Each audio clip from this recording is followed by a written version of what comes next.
수학과 인공지능 2016년 3월 9일 대한민국을 비롯한 전 세계는 충격에 빠졌습니다. 구글이 개발한 알파고라는 바둑 프로그램이 신의 경지라는 바둑 구단의 2세들을 이겨버렸기 때문입니다.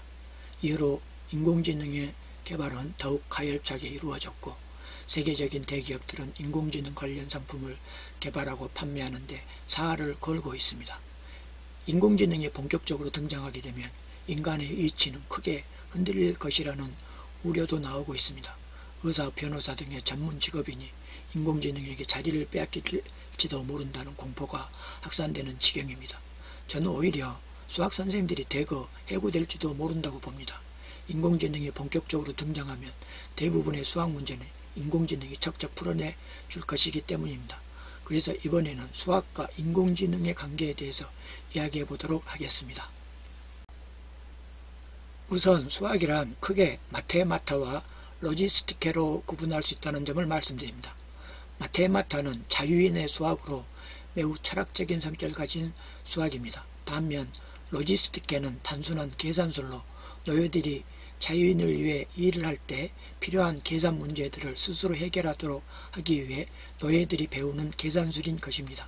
이렇게 고대 그리스에는 두 가지 성격의 수학이 있었다는 점을 먼저 알아두어야 합니다. 여기서 간단히 마테마타의 내용을 소개합니다. 자유인들은 평소에 이런 내용의 수학을 스스로 정신수양을 위해 공부했다고 합니다. 이제 본격적으로 수학과 인공지능과 관련된 문제로 들어갑니다. 1985년 저는 처음으로 컴퓨터라는 신기한 물건을 대학에서 접했습니다. 당시의 컴퓨터는 사진에서 보는 것처럼 파란색 브라운관에 문자만 표시되는 아주 원시적인 XT 컴퓨터라고 불리던 것입니다. 이후로 컴퓨터는 급속도로 발전을 거듭하였고 인터넷이 등장하고 스마트폰까지 등장했습니다. 그렇게 급격한 세상의 변화를 보면서 문득 드는 의문 하나로 컴퓨터를 만드는 유인원이라는 주제의 책을 쓰기 시작했습니다. 왜 인간은 이렇게 열심히 컴퓨터라는 기계를 만들어내는 데 매달리는 것일까 하는 의문이었습니다. 그 의문의 답은 바로 앞에서 말한 두 가지의 수학 때문이었다는 것을 알았습니다. 즉 고대 그리스에서 노예들이 담당하던 계산술 문제를 해결해 줄 뭔가가 필요했던 것입니다. 즉 세월이 흘러 노예 신분이 모두 사라지면서 이제 복잡하고 귀찮은 계산 문제를 직접 해결해야 했습니다. 그래서 그런 저급한 지적 노동을 대신해 줄 기계를 만들어내기 시작합니다. 처음에는 손가락으로 셈하는 단순한 주판에서 시작됩니다. 그리고 프랑스 천재수학자 파스칼이 주판보다는 더 자동화된 간단한 톱니바퀴 덧셈기를 제작합니다. 세무관인 아버지가 번거로운 계산 문제로 밤늦도록 고생하고 있었기 때문입니다. 이어서 라이프니츠는 곱셈 나눗셈도 할 수 있는 계산기를 발명해내고 해양 제국이었던 영국에서는 배들이 올바른 항로를 찾아 침몰하지 않도록 보다 정밀한 삼각함수표 등이 필요해서 바베지에게 성능 좋은 계산기를 만들도록 지원하기도 합니다.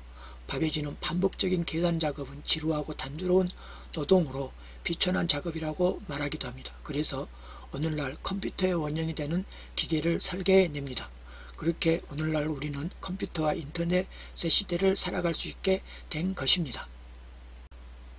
그림에서 보듯이 이제 인터넷에서 쉽게 미적분 등의 문제의 답을 구할 수 있는 시대가 되었습니다.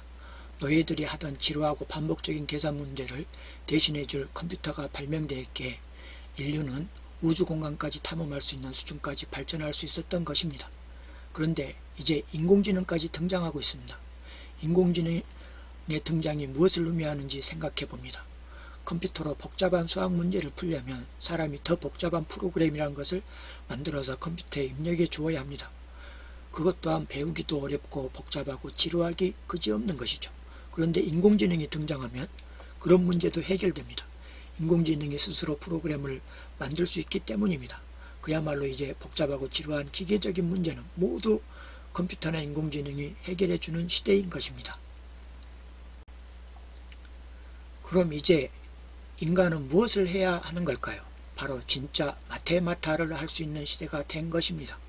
철학적 수학은 아무리 발달한 컴퓨터나 인공지능이라고 해도 할 수가 없는 것이니까요. 창의적인 수학, 철학적 수학은 오로지 우리 인간의 몫입니다. 인간만이 새로운 개념을 창조할 수 있고 창의적인 생각을 할 수 있기 때문입니다. 인공지능의 시대, 그동안 계산 문제 중심의 한국 수학교육은 모두 쓸모가 없어지는 것입니다. 지금의 수학교과서, 참고서, 문제집은 모두 폐지로 전락하게 됩니다. 수학교과서의 문제는 모두 인공지능이 척척 풀어내버리니 그런 것을 배워서 무슨 소용이 있겠습니까? 제가 어릴 적에는 동네마다 주산학원이 있었습니다. 하지만 전자계산기라는 매우 편리한 상품이 등장하면서 모두 사라져버렸습니다. 과거에는 주판을 열심히 배워서 은행원 등으로 쉽게 취직할 수 있었지만 이제는 그럴 수가 없습니다. 컴퓨터가 세상을 그렇게 크게 바꾸어 왔습니다. 앞으로 인공지능은 더욱 크게 세상을 바꿀 것입니다.